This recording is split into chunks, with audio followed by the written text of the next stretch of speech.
Hey, y'all, welcome. I put a little question in the chat around your name, your location, also how you feeling with emojis. So let me know. How you feeling, y'all.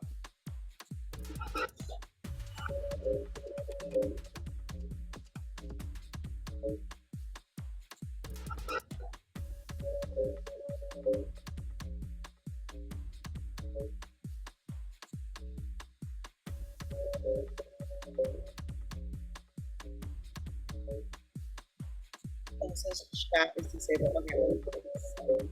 Thank you.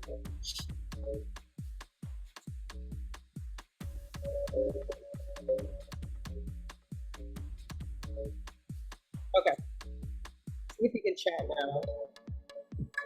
Okay, sweet. Thank you, Abby. I appreciate you.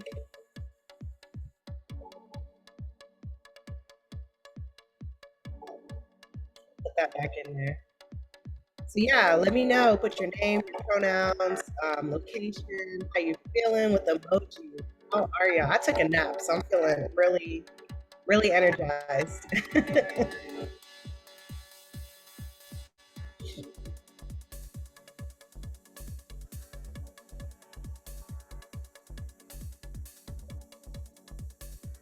And we'll get started at 7:05. So if you need to get water, if you need to get a snack, please do so. Get all your things.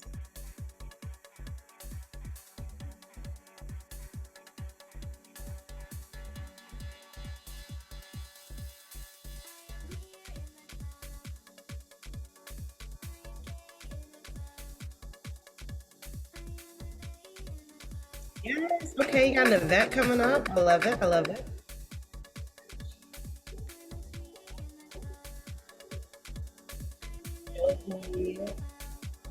Based in San Diego. Yes. You guys are awesome. That's one of my favorite things. Oh my God, listen, I'm obsessed with this track. And they just dropped some remixes, so I've been on it. They're so good. I know it. I'm obsessed with them. Okay, Brooklyn. Oh, Brooklyn.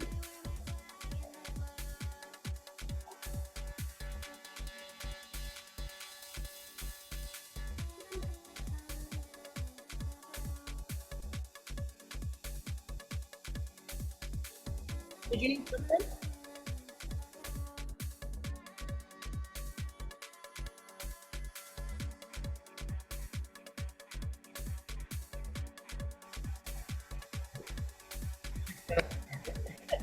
You know, that share space.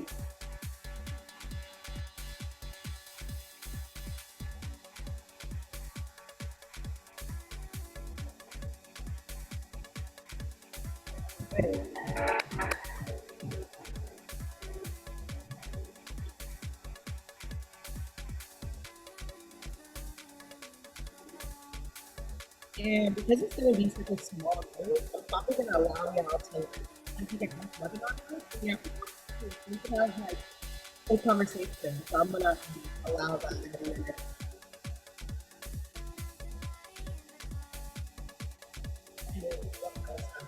I'm used to talking to folks.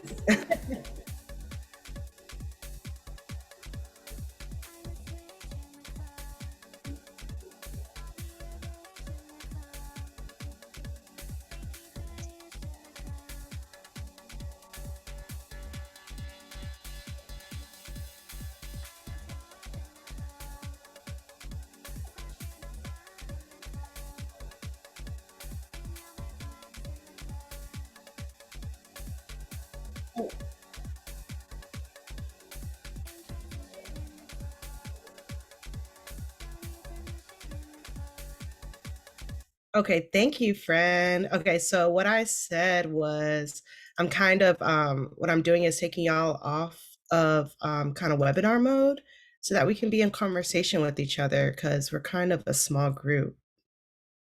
So thank you, Atara. Hopefully y'all could hear that now. So okay, perfect. So I've got everyone where they can talk. if there's like deeper questions you want to ask. Okay, cool. All right, I'm gonna put the music back on, but we've got about I'm gonna start in like 3 more minutes, okay? So get your snacks, get your water, do all the things.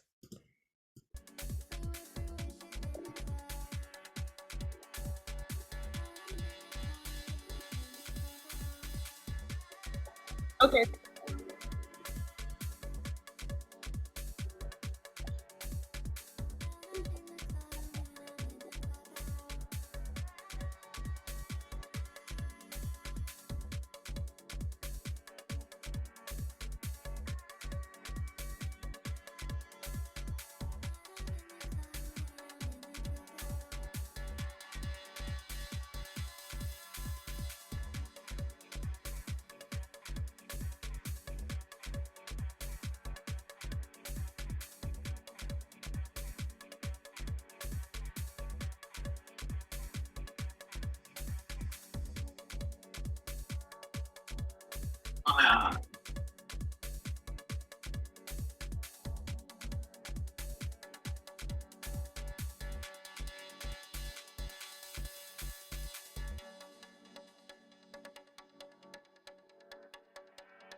Right, all right. So I'm gonna go ahead and jump in. Welcome, y'all. So we are a pretty small group. So I took everybody off of webinar mode. So feel free if you want to put your cameras on. If y'all want to talk to me, I want y'all to know that we can talk to each other. And can everyone see my screen? I want to make sure everyone can see my screen. Y'all can give me a thumbs up or write in the chat. Yeah. I don't know if you can do a thumbs up. I'm pretty sure. Okay. Oh, okay. Sweet, sweet, sweet. Oh no, I'm freezing. Let's see. Okay. Okay. I can see, you can see me. Let's see. Okay. So all right. Can folks see my screen? Make sure we're good. Yes. Okay, cool. All right, sweet. So let's dive into it, y'all. Jim, do you have your hand raised or is it just like the emoji is up? No, I was trying to find thumbs up and I hit the hand instead, I guess. Oh, okay, okay. No worries, no worries. All right. All right, so let's dive in. So before I get into all the things, oh, I'm so sorry, Carrie. Um, I can only see the main screen without participants. Can folks see the screen that I have up now? Or is it just okay, cool, cool, cool. Okay. So let's take a moment, y'all. One thing about me, I love to make sure to take a moment to just like breathe before I even go into anything that has to do with facilitating. So I want us all to just like kind of take a moment on three and we'll take a collective breath together. So 1, 2, 3.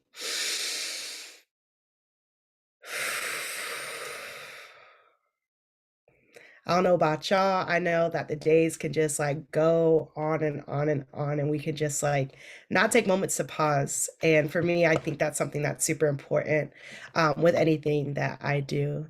So anything that we do here, I took folks off of webinar style, but let me know if that's something you don't want to do. If you don't want to talk, it's all good. Everything that we do in this space is a consent-based practice, so feel free to lean in to what feels good and also what doesn't feel good. And let me know if there's anything that you all need, okay? So I'm gonna go over the agenda. It's pretty light. I kind of wanted to leave it open in case folks like have questions. I understand that like being in the music industry anyways, for me, as someone who's a DJ, who's like a curator, sometimes we're holding all of these skills as DJs when we put on these parties, and we don't have the skill set to like necessarily know how to kind of like navigate a lot of these things. And for me, a lot of it was self-taught. And so the reason why I wanted to do this workshop is because I know that a lot of DJs are holding a lot of these different hats. And I think it's important that, we continue to like skill each other up. So if you don't already, I do want to ask folks, like if you have pen and pencil, please keep that near, because there is going to be a part of the workshop where I want you all to, I'm going to ask you some questions and I want you to answer it to yourself. And this isn't to embarrass you or anything like that, but, I want folks to get, in the spirit of like seeing what information they already have, what technology they already have within. So I'm going to introduce myself in a minute, but I'm also going to talk about FEMME House, what we do here, all that.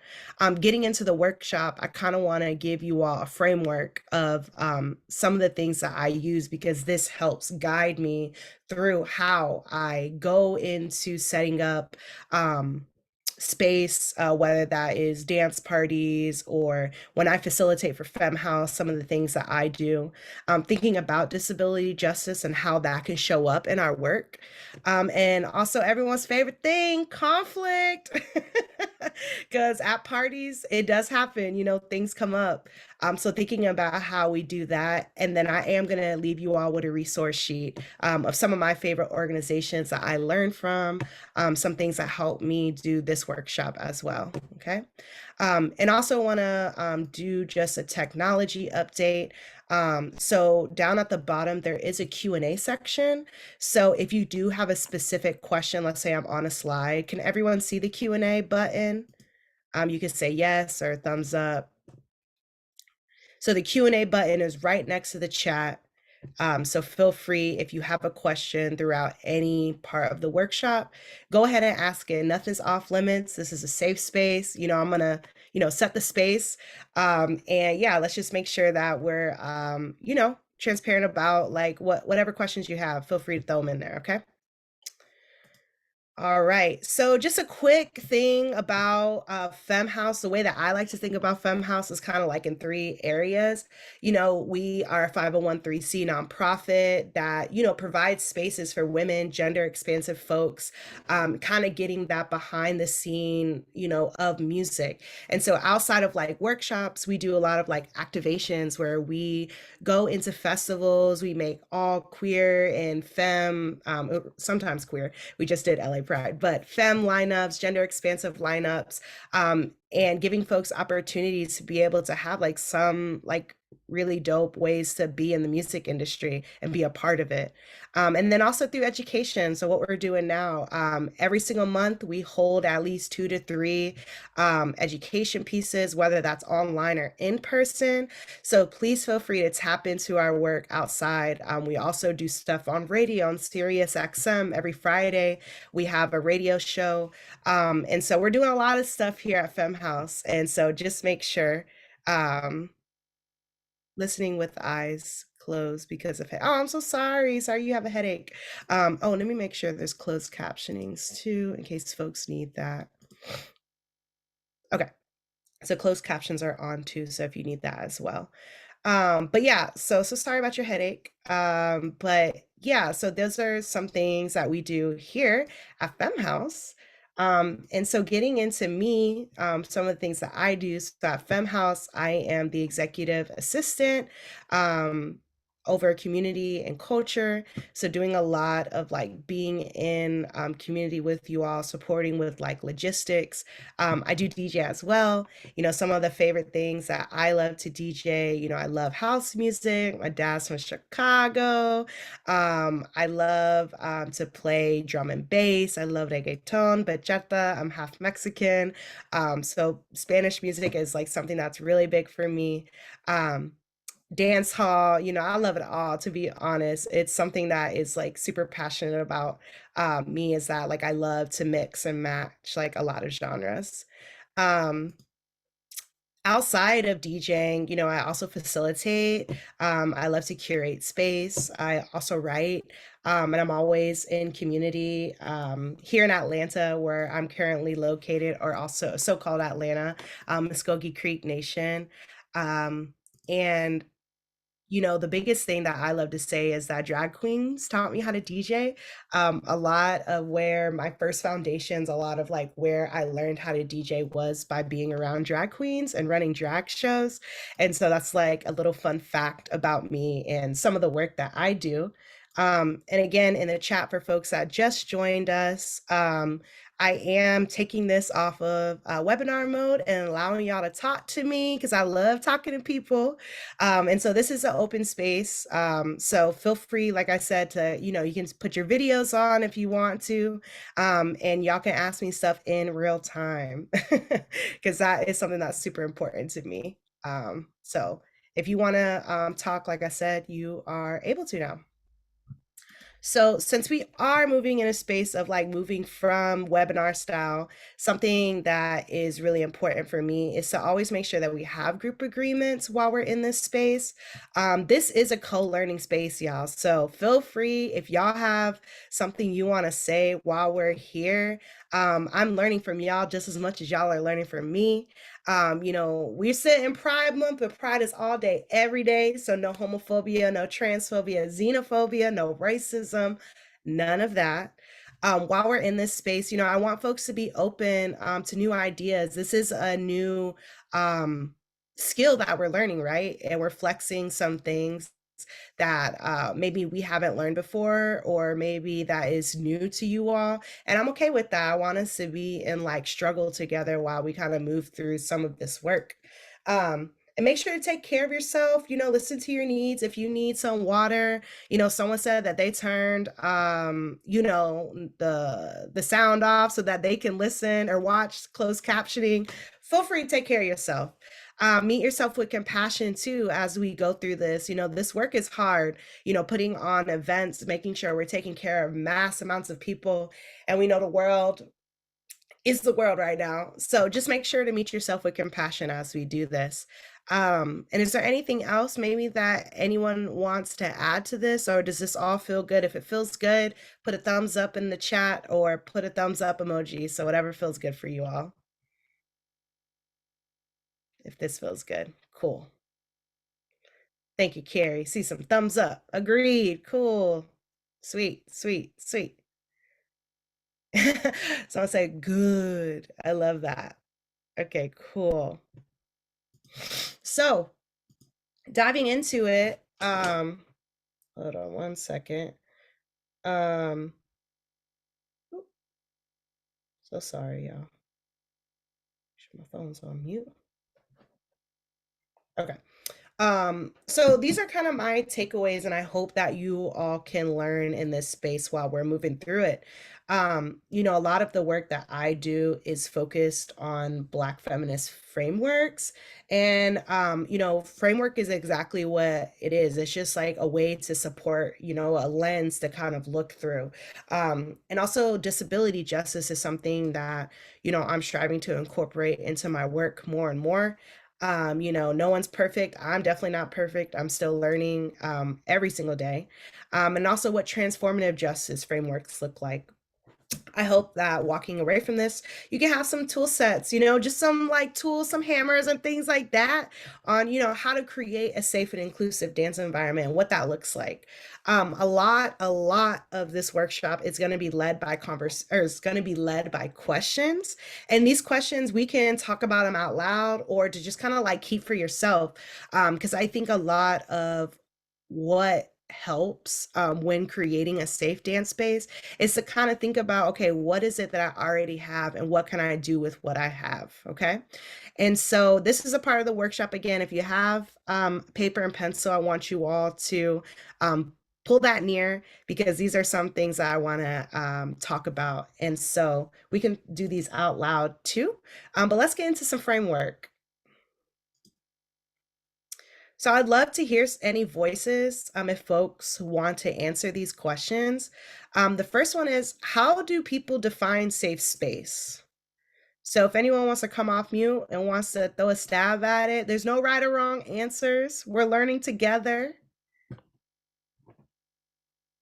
I think for me, in the context of like parties, events, dancing, I think like feeling safe to like move your body and like really let go. Mm, I love that. Yeah, letting go. That's beautiful. For me, so I throw like a queer rave, and one of like the taglines that I attach to that is for the girls, gays, and theys to feel comfortable and confident on the dance floor. So similar to what the previous person was saying, like you have to feel comfortable to like move your body and like feel safe in that space. And then I also add like confident and empowered because I think it's like you want to feel more than just comfortable, you know, like you want to have those extra feelings of confidence in that space too. Okay, both of y'all, I'm done. I don't even need to lead the workshop. Y'all got this. Anyone You else? know, I just wanted to add on to kind of what we were both saying is that I think, especially as women, we grow up with such like, we learn such shit about our bodies and we internalize it so hard that like, I think especially for women, having that safety piece and just being like free and like being in a space that accepts all the different kinds of bodies that exist in the world Mhm. um, is just so like revolutionary. That's It's it. literally revolutionary. It is. It is. No, 100% agree. I really love that. Thank y'all for sharing. And again, feel free, like, y'all don't have to talk. I love being able to hear people's voices in this space. And so the next question is, what community members you already have that you can lean on for support? Something that was like really trivial for me to kind of like move through, like starting to expand, disability justice in my work, was thinking about who is already in community doing this work. If you don't know, you got to go find them because they're definitely there. And so thinking about like, when we're doing, and one of the resources I have is a community pod map, which I can't remember the organizer that created that, but yeah, it's thinking about who's already doing the work in your community, who do you already have, who can you lean on to support this, because that's a huge part of this work too, is being able to be in community with others. And so moving through the next one, what comes to mind when you hear the word ableism? And anybody can answer this if they feel they want to.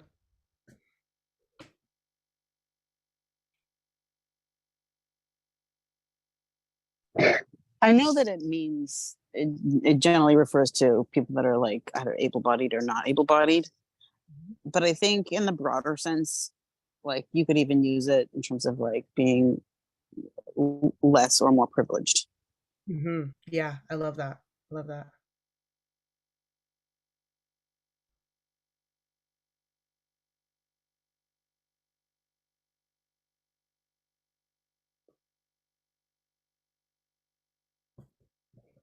And if you don't want to talk, you can also throw it in the chat. Throw some answers in the chat. I would love to see that too. Y'all are so smart.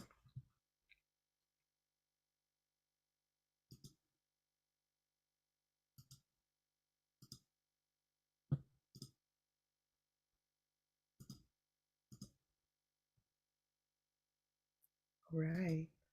Then the last question is, outside of this, what am I doing to scale myself up? Outside of this workshop in the world, what are you doing to kind of support and continue this work? Carrie says, ableism, yes to privilege, also the easy way out, default. The world was created around what is deemed normal, limiting those outside the range of normacy defined. Assuming that an able bodied person is a standard through which everyone has to experience the world. Yes, y'all. Snaps all the way around. Y'all got this. I love it. I love it. And so I want y'all to keep these questions near. I want y'all to keep these answers near, so that y'all can kind of like build on it as we go through the workshop. And so these are kind of like my loose definitions from the internet, from like other organizers of like how I look through these lenses too. And so for me, a safe space is an idea behind, creating an environment where marginalized individuals or groups can feel comforted, supported, free from discrimination, judgment, or harm. So a lot of what y'all have already said. And using Black feminist frameworks. And, this is like a one step in this workshop, right? Like we can continue on, and I could do a whole workshop on just like what Black feminism is. But a Black feminist framework is an intersectional approach that centers the experience, the struggles, and liberation of Black women and other marginalized genders. It recognizes that systems and oppressions such as racism, sexism, and classism intersect and compound, shaping the experiences of Black women in unique ways. And so a lot of, my Black feminist framework comes from like personalized experience. And in some ways, like maybe that's something that you can't tap into, but it is still a framework that we can use to kind of think through like how do we make sure that our spaces are accessible for people? What is language maybe that I'm using that could be oppressive language? What are things that maybe I've been called in about to kind of like think through? And disability justice is a social justice movement which focuses on examining disability, ableism as it relates to a form of oppression, identity as race, class, and gender. And so I thought it was important to kind of think through not only like Black feminism and disability justice, but because like a lot of these things like overlap with each other, especially with like safe space and things like that. And also a lot of the work that I do when I'm creating safe space, I'm thinking of worlds that are not using like punitive action or using like carceral systems. And so a lot of what I do is like thinking through transformative justice, like leaning on my community members to kind of support me if conflict does arise. Um, and kind of identifying like what the root of a lot of these problems are, so that we can kind of like think outside of like what punishment incarceration looks like. Any questions on these definitions or kind of like explaining more? Feel free to let me know or ask a question or come off mute.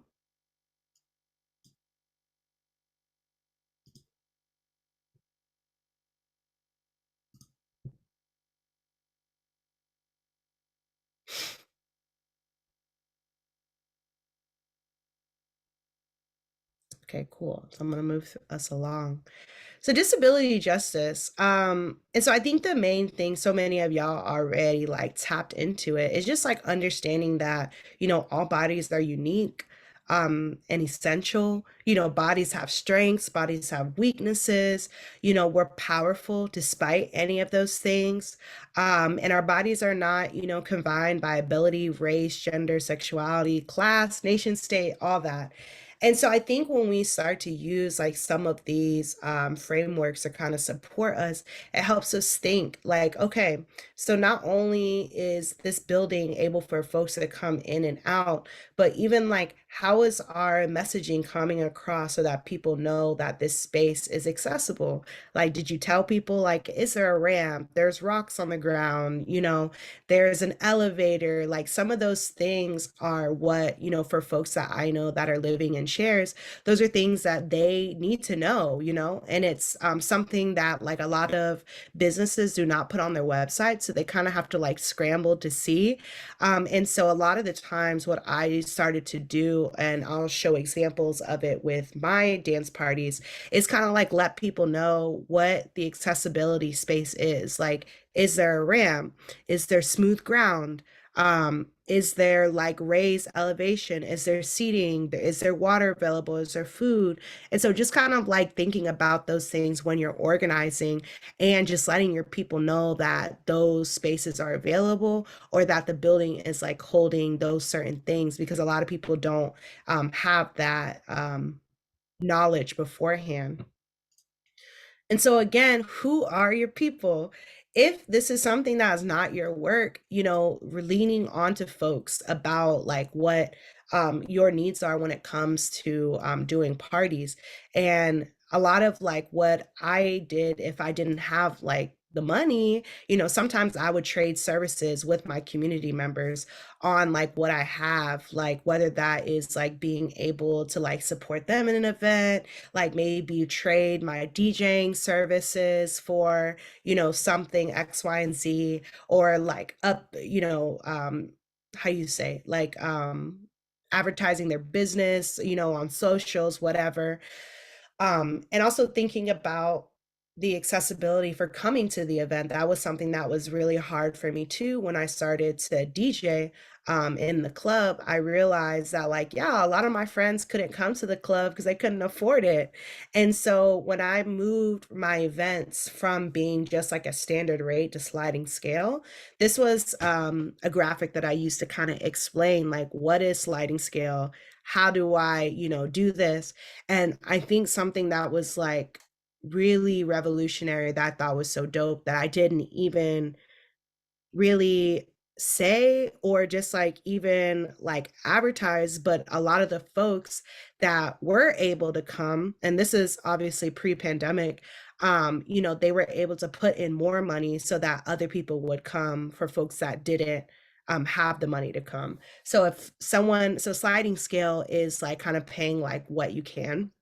And so if someone didn't have it, there would always be someone else that would like pay more to support. So then it ended up being like evening out for folks to be able to like get a profit. And some things too that helped when it comes to like the dance parties was like I would have my dance parties outside of venue spaces and started to think about like what it looked like to have dance parties inside of like bookstores, inside of community centers, public parks, and community centers are so broad and can look so different in every single community.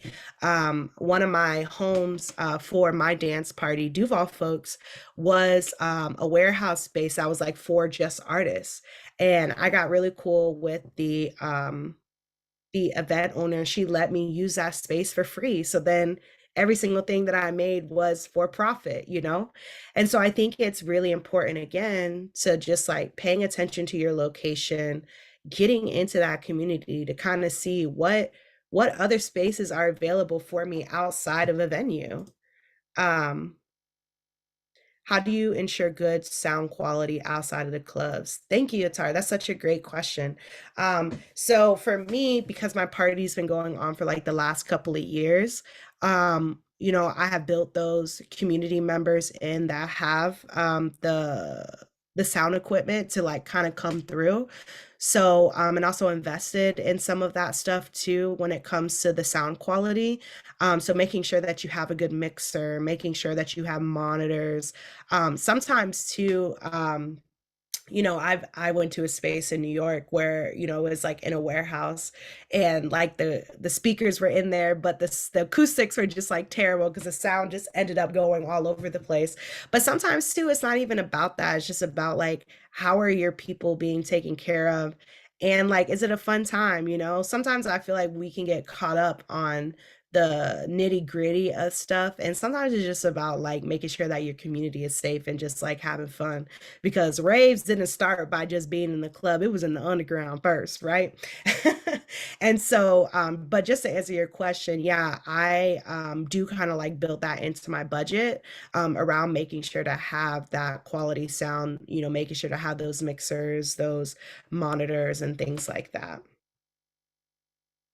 I hope that answered your question.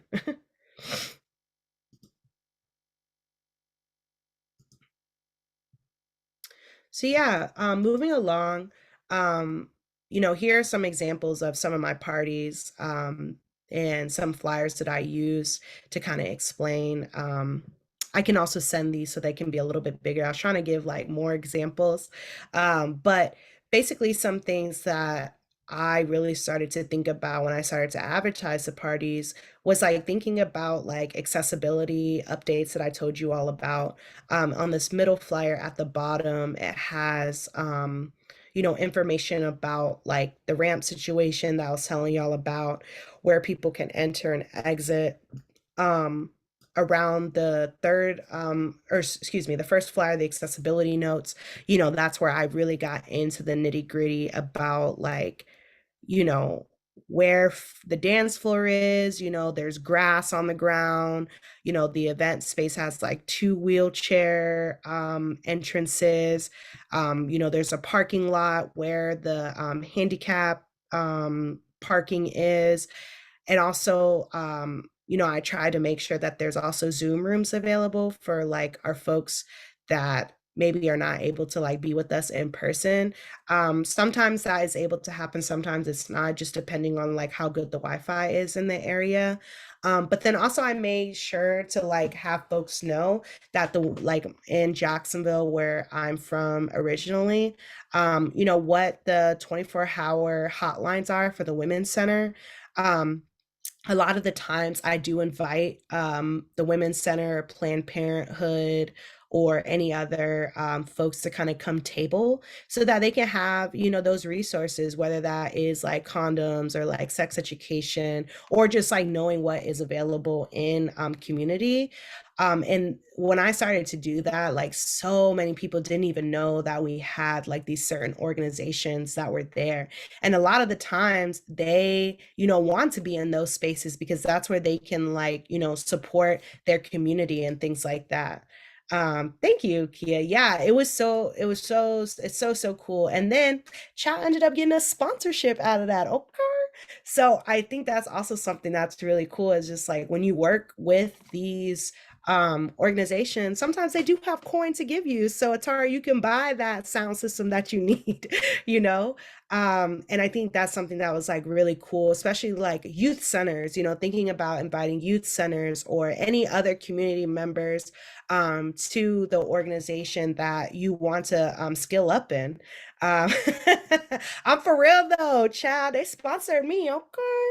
And so, being able to like be in community and knowing who your people are is something that is like super, super important and just really like changed so much of like how I approach that work. On social media, sometimes I'm not the best at this. And again, I'm skilling up and doing this work just like y'all are here learning. I'm always trying to learn.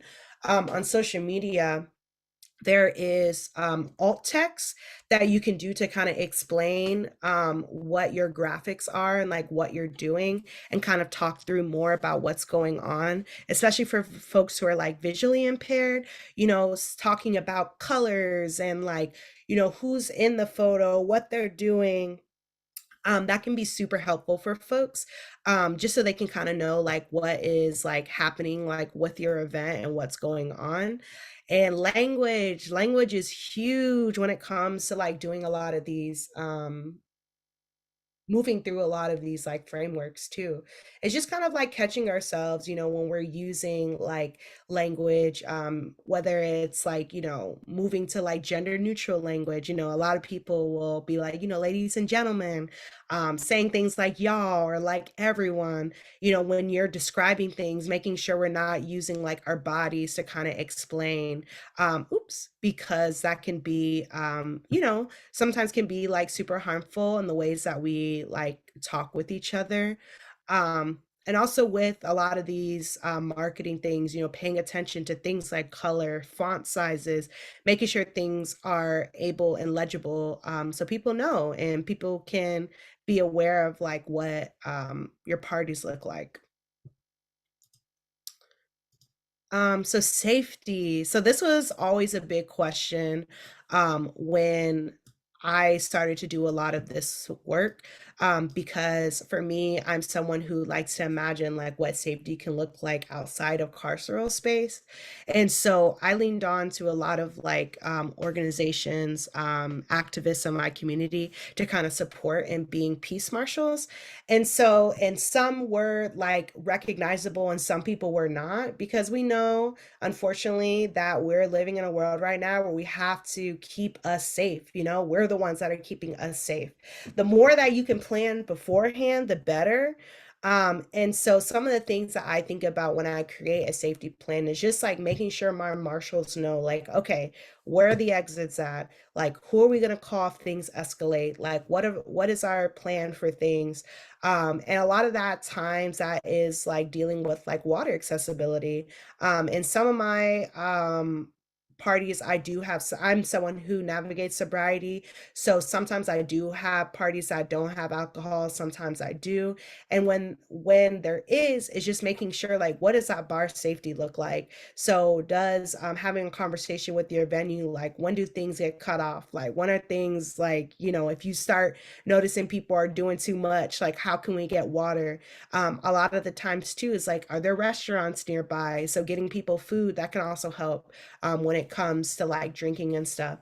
But then also making art around that, like, letting folks know like what does consent look like, abuse hotlines, if things do come up. I think the biggest thing is like understanding, and what I had to understand when I started throwing events is that I don't have to do every single thing. There are resources in your community, and just give that to people and delegate that out. You don't have to be like everything, because that's a lot of work. That is a lot of work to hold, and a lot of work to kind of like go through.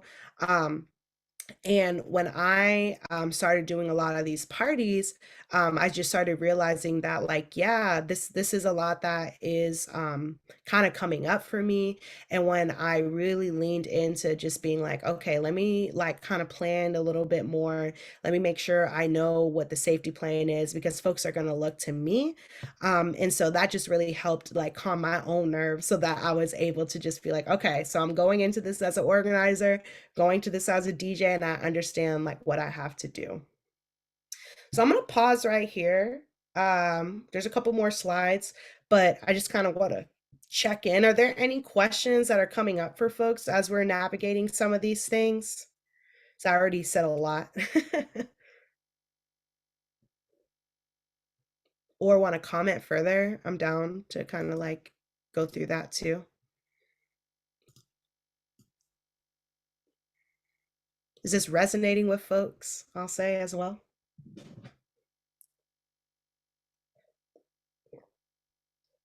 Thank you, Carrie. I appreciate you.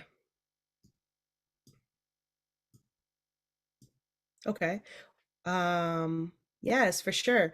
What organizations would you recommend for folks doing first time parties? I've seen people use Narcan orgs and even mutual aid funds. Yes, those are, you already got it.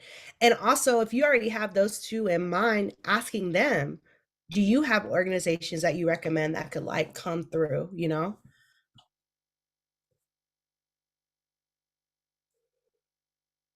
Mm-hmm.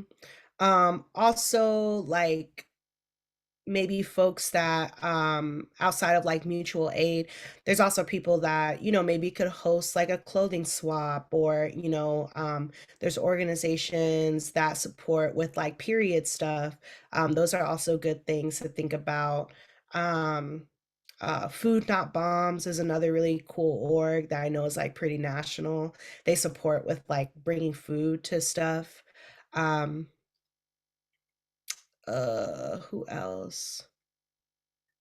Yeah, good idea. I think you can definitely like email them, or tap them on social media, or if you know someone that is in the org, sometimes referrals are also the best. So if you have a homie that is involved in an organization, just being like, hey, like I'm having this party, I would love to have y'all come. That's how I started, just like asking, just being like, all they can say is no, right? And so that's how I got some of my deepest relationships in community, because the organization was like, yeah, no one's ever asked us to come to something like this. And sometimes they don't even think to like do that. So just like asking them, why not?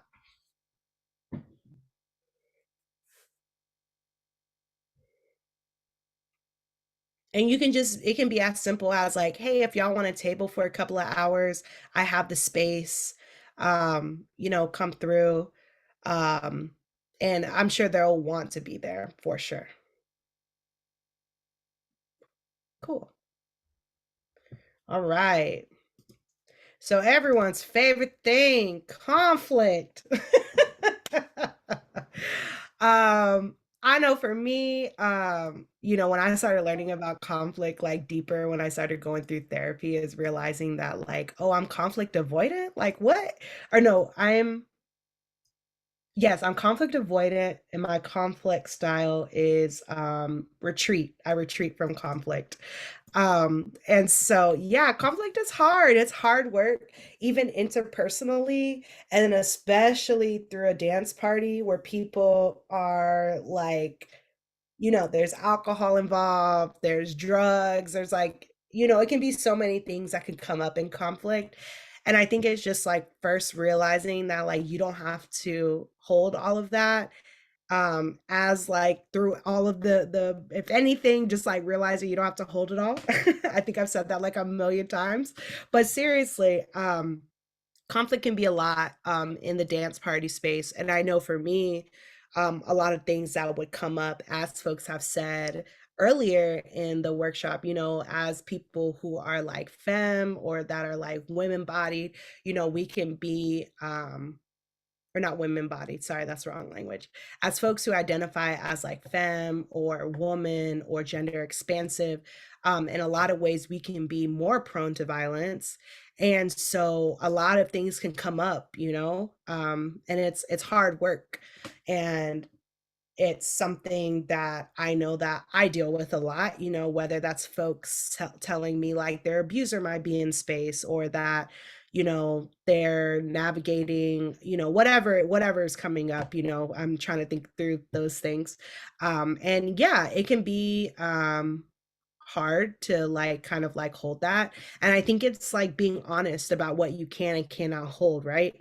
And sometimes you have to like disappoint people and let them know like, hey, I don't actually have the capacity to do X, Y, and Z, and that's okay. And so something that I really love is sorry, Adrienne Marie Brown is one of my people that I look to when it comes to thinking about conflict. And a lot of it is just like a learning process and learning like what to pay attention to, you know, um, how you can learn from that. And a lot of the times it's just like being direct, like getting those folks who are in conflict to be able to know like what is coming up. If you can't find peace through communicating, sometimes you might need a mediator, to hold that. And, in nightlife, things can move so fast. And I think that's why making sure that you have a plan beforehand, so that if you're not the one to hold this, who can like be the one to like, be the mediator. And this is like where your organizations can come into play if those things come up. Because sometimes they have people in their skill that have that skill set. um and once you have that, like if a resolution can't be met between these people, then don't give up, don't walk away from it. But also just like letting folks know that, hey, maybe this isn't the space where y'all need to like communicate this, like maybe this is somewhere outside of like what needs to be happening. And that can be hard to let go of, because like those things can come up. But I think it's just like knowing that sometimes you're not the one that's gonna hold that, and that's okay.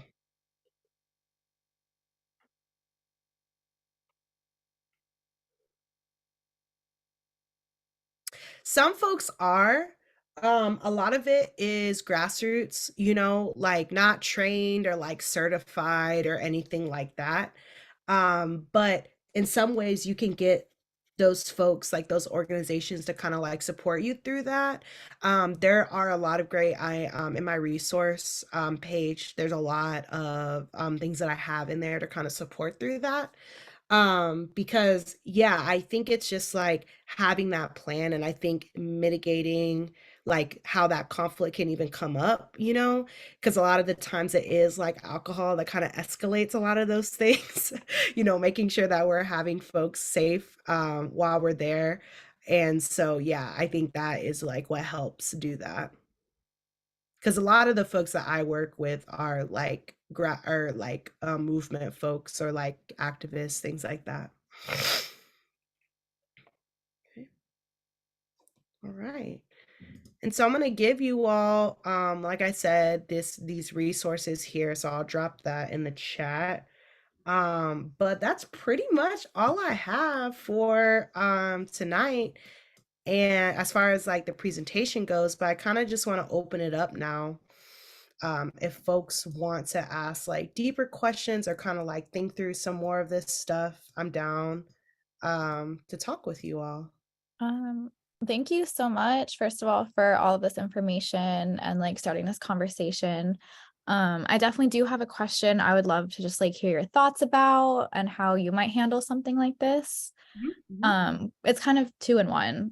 So the first part, something that I've dealt with, like I said, I throw queer events, and so far a lot of those have just been at like bars or clubs, which is a public space and it is a ticketed event. But I'm curious how you deal with like not like the line between like gatekeeping the space to make sure that your community is like centered and feels safe versus like giving people the benefit of the doubt and like allowing people who you might not think are part of the community to come into the space, but like could potentially be dangerous to the space. Like an example is that I had the main venue I use for my event, they have other rooms with other events going on. And so there was another event happening that was very like, it was called like Rave Hub with the Pornhub logo. And some of those people started trickling into my event. Yeah, exactly. So just like kind of, yeah, I guess how you gatekeep a queer event in like a healthy way that isn't necessarily like, making firsthand judgments about people based on how they look and not letting them in, but also making sure like your space is safe and stuff like that. Yeah, Abby, that was a beautiful question. Thank you for your transparency around that. Because yeah, it can be hard. And I know for me, when I first started throwing events, I kind of ran up into like a similar situation.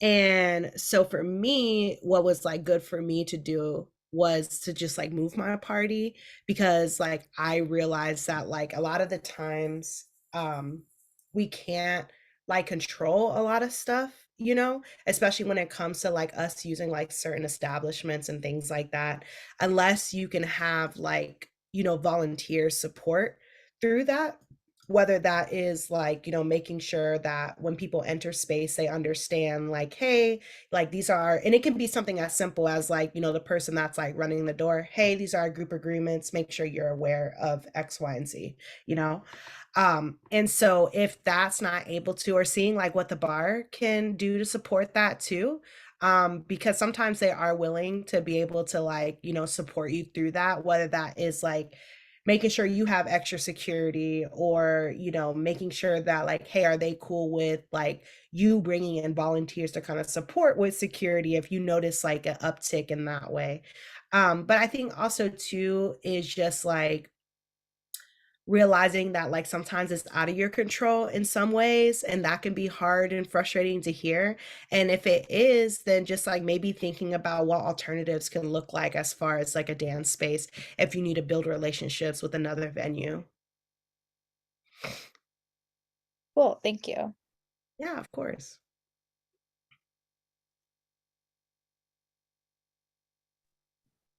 Can you hear me? I have my okay, perfect. I have AirPods in. I just want to thank you, first of all, for hosting this space, because it's so important. And I really appreciate just everyone who like wants to be here for taking the time out, because these conversations are so important and sharing this knowledge.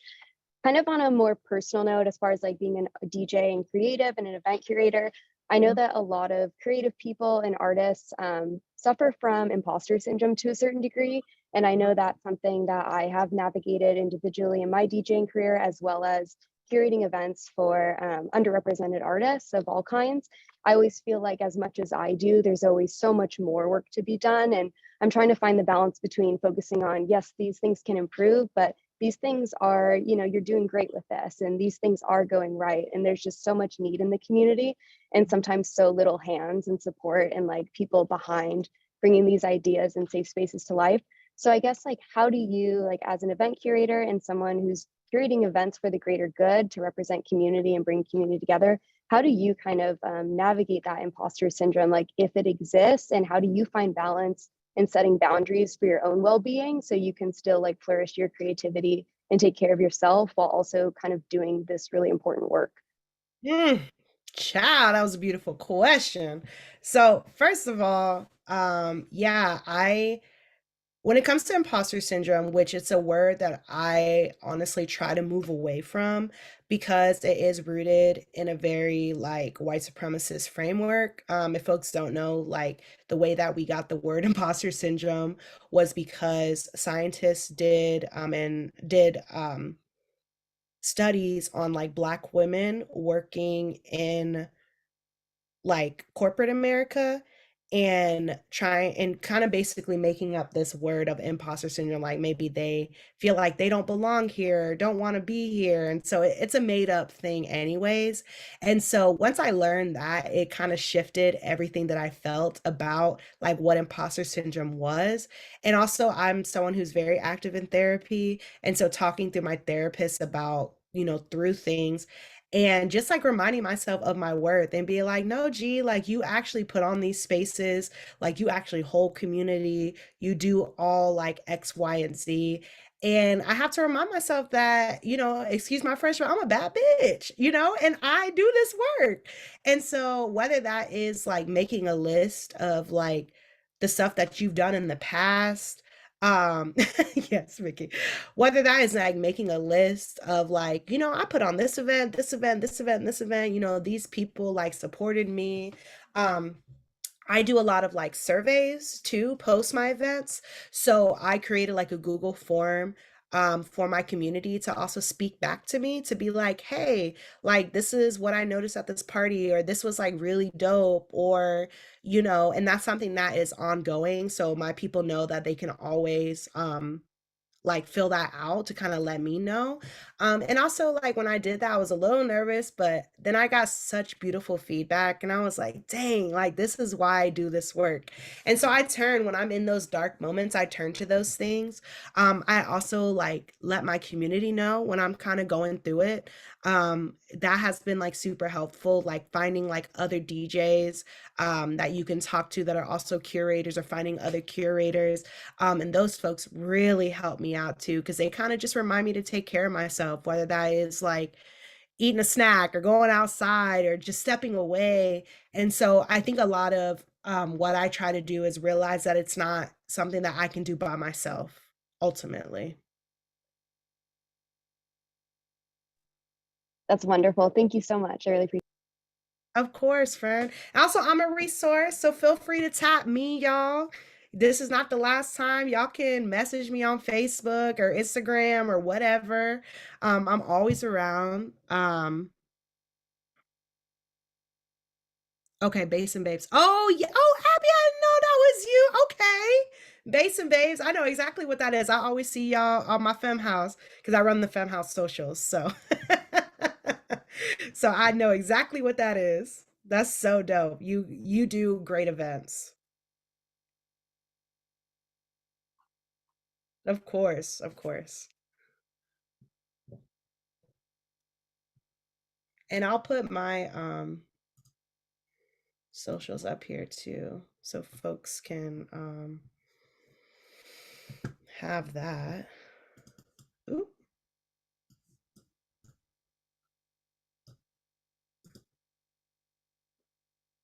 And okay, yay, I see y'all in the document. Sweet. So yeah, feel free to keep that for you. That is for y'all. I'm gonna try to like update that. And I see a question. Can you speak a little more about the Zoom part of events you were mentioning earlier, like how you set it up and manage it and reach folks who might want to join that way? Yeah, for sure. So when I'm able to do that, I one of my friends was the one that supported me through that, which I want to get more, but there's like so many different tools, right, from the pandemic that we learned through Zoom. And there's a really dope thing. I'm trying to see if I have it near me. I don't.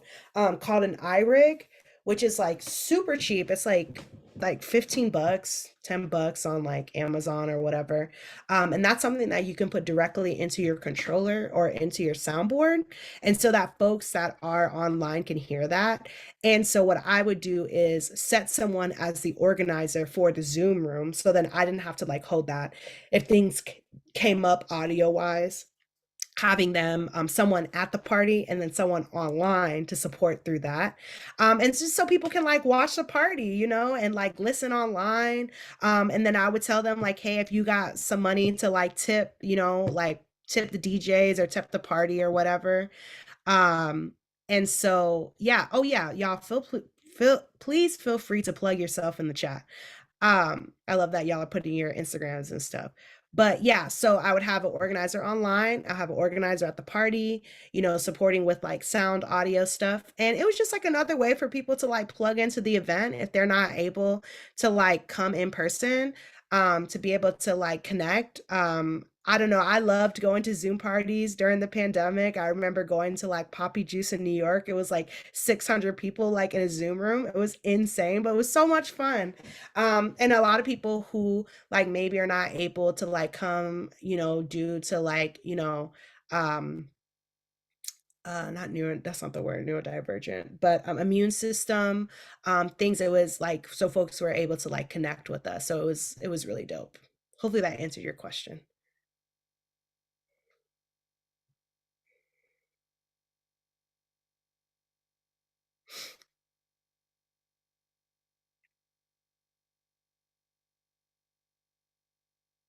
Yes, exactly. And also like, you know, you can have like an online party happening at the same time as your party, you know, like let's bring it back.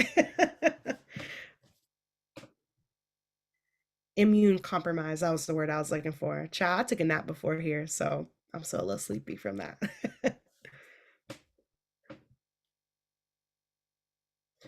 And folks are still able to come off mute if you have questions. But that's pretty much all I have as far as a presentation. But I'm here, I can stay on as long, you know, as y'all want. But whew, a little hot in my apartment. Let me turn my air on. Hey, Giella, can you hear me? Yeah, I can hear you. Okay, great. I have a question regarding how you would go about collaborating with like venues or other event organizers. How would you pitch to them, especially for any folks who like would want to chime in also if they have any ideas. I would love to hear how you go about that, especially for folks who like are new to the event organizing scene. So if if you could like help me out with that, because we're starting off like a new party series, and I would really love to reach out to some folks that are out of state. Yeah. Um, but for me, it's like so impersonal to do things through email. You know what I mean? So Mhm. I just wanted to see what your opinion is, because oftentimes I find myself, should I just go to the party series and support them and like build a personal relationship first? Or should I just approach them like head on and be like, I love your work. Let's build a relationship. So I kind of get stuck sometimes in that. I would love to hear your opinion. I think both, and you can do that. I think you can definitely be personable in an email. You know, as someone, you know, y'all are like talking to me now. A lot of people say I'm personable, but for me, I love an email just so I can keep track of stuff because I can be the worst at it. And so I would say, like, don't be afraid to send that email. That was like one of the biggest things that I learned throughout my career, that someone told me, is send that email because it could change, you know, it could change you forever in the good way. And just like letting people know, like, you can introduce yourself, like, hey, like, my name is X, Y, and Z. You know, I do love your work. You know, I'm based in whatever. I'm starting a series. I really am trying to like build coalition and community, you know, and I would love to have you at my event. Like, how can we like, you know, support each other so that it's mutually beneficial.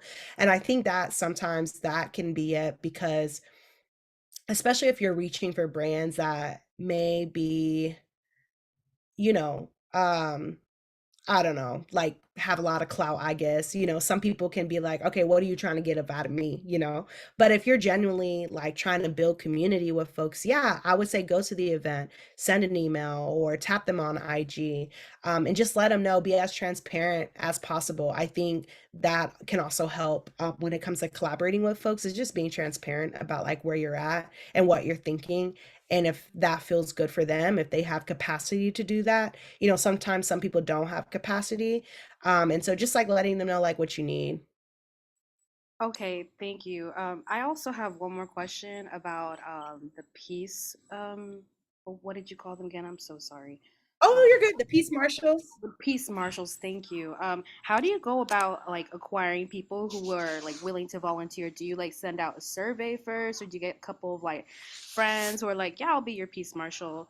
Yeah. Um, So what I did was I reached out to like organizations that did like protests and stuff and kind of got them to support me through that. So in my community, there's an organization that ran like all the rallies and stuff like that. And so I just asked them like,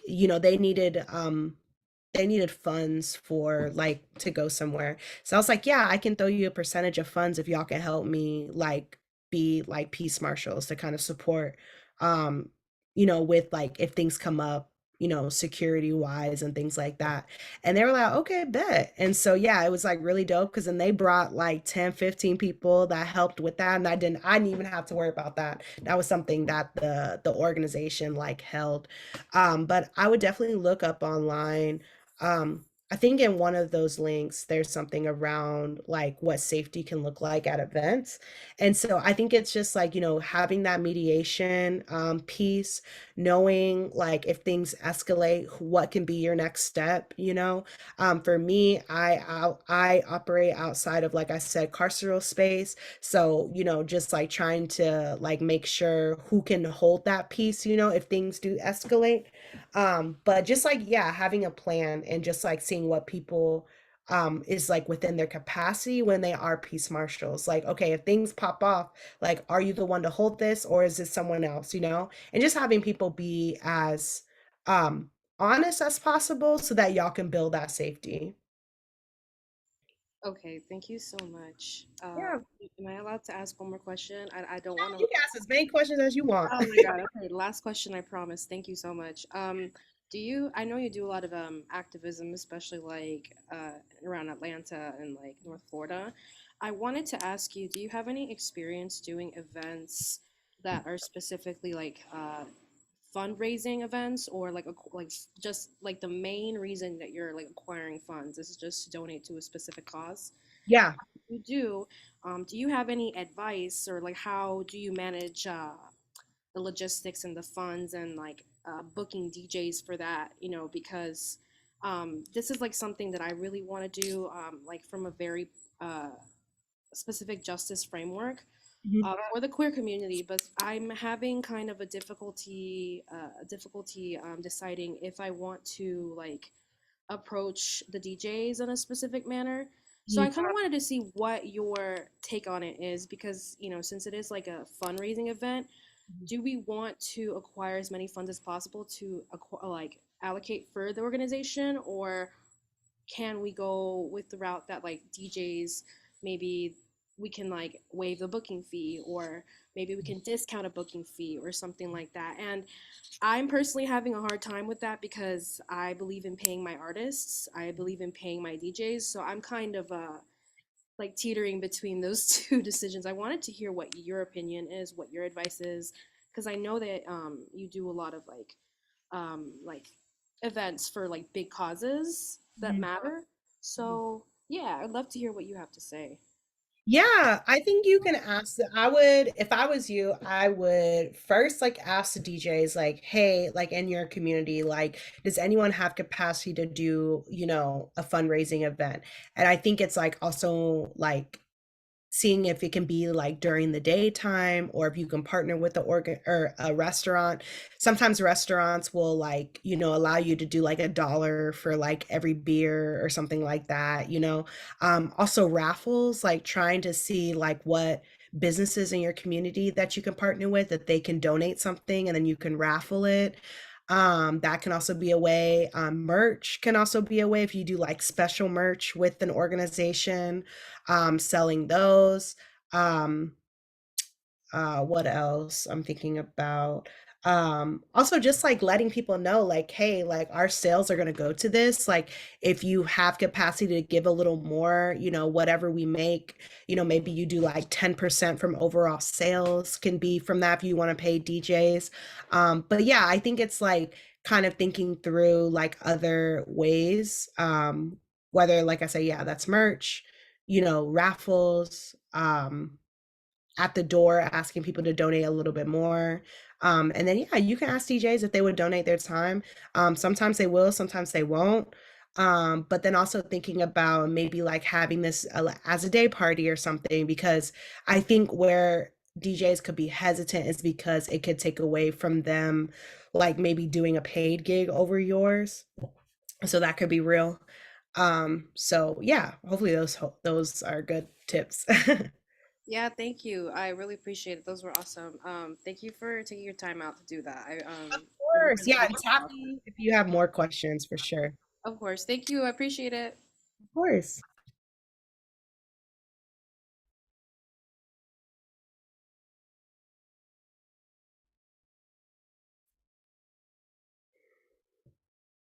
All right. So I'm just going to leave it open. If folks have any more questions, you could drop in the chat or ask. I'm here for that. Yay. I'm glad it was helpful. I have a question that's a little bit off topic. I want to throw a party outside for maybe like 50 people, and I have no idea how to decide the sound system that's appropriate for that and how to go about that. That's real. So I'm not a sound person, but I think definitely like reaching out to like sound homies, that has helped me in the past. Like for me, I always make friends with the sound person because you never know. And so I think it's like always asking them. I know for me, what has worked for me in the past. Are you based in the US, Joanna? Yeah, I am. Okay, cool. So Guitar Center always is a good resource for me. A lot of the times they have really cheap rentals. And then just like having also making sure you know your power sources from, that is always something that is like hard for me. Is just like making sure to have like gas or whatever available for that amount of time. And making sure like the parameters around like what the sound is in that space, because sometimes like if you're doing it in a park or if you're doing it in a residential area, like there can be parameters around that. So I think it's just like knowing like your space. um and then like, yeah, what you have capacity for as far as like the budget, because if it was me, I would make sure having a mixer, having like, some big speakers, and then maybe seeing if there's like a personal monitor that you could have, to kind of adjust. Because like for 50 people, you won't really need that much, you're not trying to like blast people away. So you won't need that much. But yeah, I definitely think I would, tap into Guitar Center. Cool. Thank you. Yeah, for sure. And that's fine. You can definitely email us. This is femmehouse@gmail. Okay, cool. Of course. All right, friends. Well, if there's no other questions, forever hold your peace. I Oh, think I might have a question. Sorry. no, no worries, no worries. I'm just listen. I'm an educator, so I'm here for the silence. We can sit in silence. Great. Yeah, no, I'm not sure entirely what my question is, but it's coming down to the fact that how do you, as a DJ, in your experience, create a safe dance floor space, and what can you, as a DJ, do? Like, obviously, you're playing music, right? But yeah, I guess it's coming back to like the idea of how do we create a dance floor that is a safe space, and what do you as the DJ, what can you do in your power, or maybe what have you experienced in the past that I'm just thinking back to like the conflict and the resolution part. Like, what if something happens on your dance floor, and particularly in a setting where there's only like 5 people on the dance floor, or something that it's going to be quite blatant or obvious. Yeah. And yeah, what can you do? I guess just asking about your advice and your expertise there, in terms of like the actual dance floor space, if that makes sense. Yeah, no, that makes total sense. So for me, I'm a DJ that's super comfortable. I'm also an MC and a singer, so I'm very comfortable like talking on the microphone. And so for me, it's like checking in with people, just like seeing like if folks are okay. I don't think it's a weird thing to do, like, what's up, y'all? How y'all feeling? Give me a thumbs up. If you saw something that was like kind of weird. Um, and I think this goes back into like the planning piece. Like, who are the folks that are watching the dance floor? Like, who are the people that can support you through that? Whether that is other DJs or volunteers that can support you through that, and thinking out loud with your community too. Like, if you do have those volunteers that are going to support you, like, hey, y'all, what resources do y'all know? What are things that y'all think we could do? And so I think it's just like realizing that you don't have to hold all of that, because I think we go into like panic mode that we have to hold all of it, and we don't. um but I think, yeah, just like asking your crowd, like, are folks okay? If you do see something that happens, maybe if someone can like B2B with you real quick and you go check in, if you're the main organizer, that is like holding that, because I know a lot of things can happen with like folks being the DJ and the organizer. I know for me, I'm a lot of the times that is me. And so designating someone to like hold that if that happens. And so that's like thinking about like things that have happened in the past. That's what I learned that I had to do, is that like I couldn't be both of those things at the same time, be the talent, the organizer, the mediator, all the things.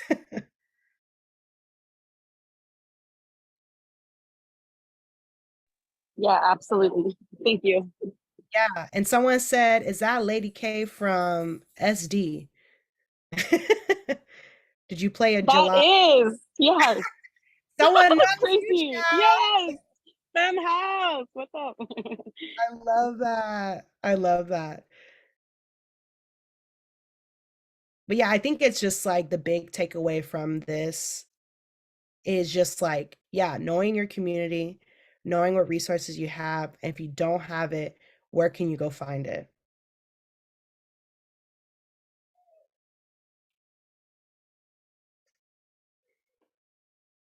Hi, I have a quick question. Yeah, for sure. Um, just as like purely as like a role as like a DJ rather than being like an event organizer, I was just curious if like you've ever had any experiences where maybe like your values didn't align with like certain event promoters or event venues that you've maybe potentially had to work with in the past and things like that. What's been like your experience with that? And do you think that that has impacted like your work as a DJ, or like having like financial stability as a DJ, I suppose? Yes. See, that's what I was just about to say. It's for me right now, as someone who is like a DJ, or who primarily DJs like for my income financially, if that makes sense. Sorry, I'm like words. But as someone who primarily uses finances from DJing, there we go. There's the words.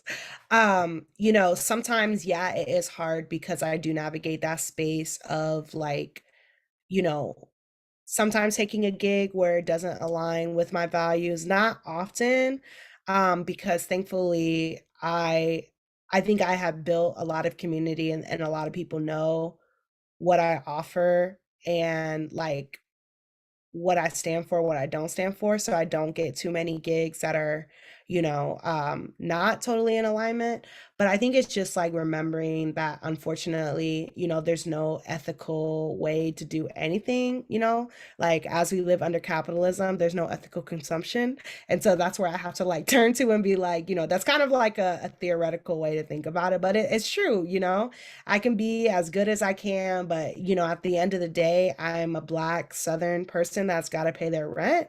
And I have to take gigs sometimes that are just like shitty, but you know, a lot of the times, like most of my gigs are really dope, you know, like my main job is like working at FEMME House. And so I was able to find like an organization that was like totally in alignment with my values. And so then I kind of like turn to those moments when it comes up. But I think something that I learned early on in my career too is just like sometimes saying no is okay because sometimes it can open up for like an even bigger yes, you know? Because I used to be when, you know, obviously when I first started DJing, I was like, yeah, I'll take this gig, and I had to be like, okay, actually, no, I can't do that. And once I started saying no, it really started focusing on my craft, started building relationships. That's what got me to like where I'm at. Um, you know, the way that I got connected to FEMME House was because I held a panel, and one of the members on that panel was a part of an organization called She Shreds.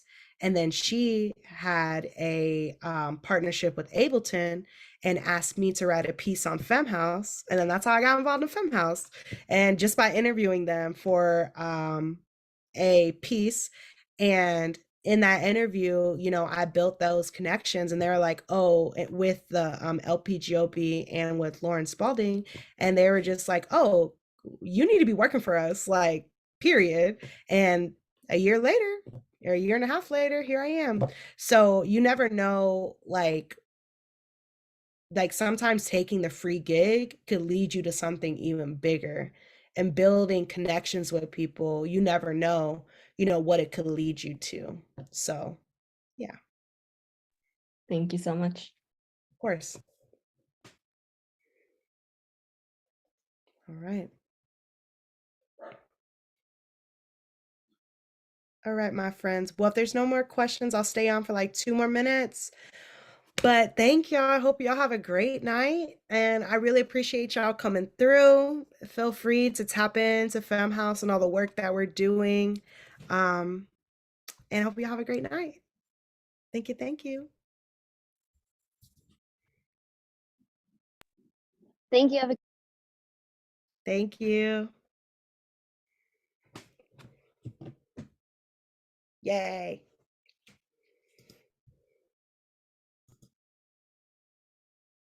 Oh, someone said, do you fluctuate? Oh, I am doing a DJing one-on-one workshop, so you can see that later, I guess. Bye.